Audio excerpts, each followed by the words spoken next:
ไรส้มไรส้มของดีเลยนั่นแหละแม่ถูกพุทธข้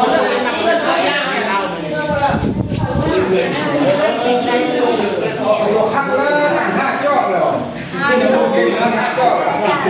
ซะเลยนี่ไรตาดีดีไหมดีดีแม่มันเป็นอะไรของใครกันเนี่ยนะเป็นเป็นอะไรแต่ความเป็นแม่แม่คนอ้างว่ากันเอาเล่นหัวเสือ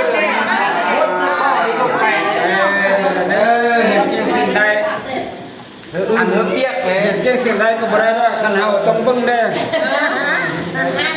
อ้าวเชื่อเก่งสิ่งใดเด้อจบเรียนเด้เลิกการจนไม่เรียนที่บ้านเลิก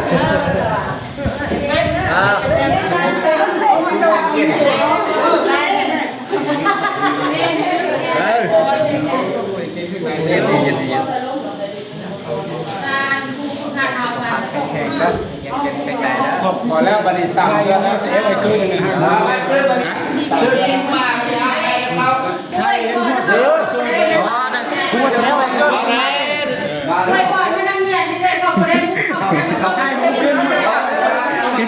ซื้อหัวน้ำหัว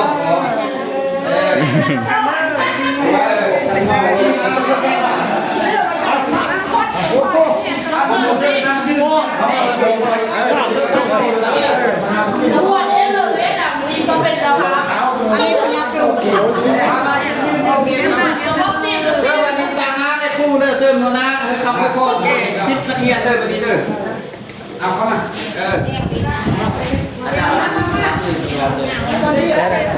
ทำงานอยู่นอกเลยเป็นเจ้าหน้าที่ไปกับพ่อเนี่ย รถเธอนะขอบคุณนะ ตามพ่อเลยเนี่ยข้าเจ้าเหี้ยมาโกงกันมาไอ้ห่าเป็นตัวใหญ่ก็เป็นอะไรเนี่ย สัญญาณขึ้นเปลือกมันมองไม่ขึ้นกับมองให้เขาว่านี่แก่เป็นเอาไม่ได้เราผู้เป็นยังเอาไม่ได้เอาไม่ได้เกิดหนักไปไหมแก่นี่เสียเดียวเราแบ่งนี่ออก โอเค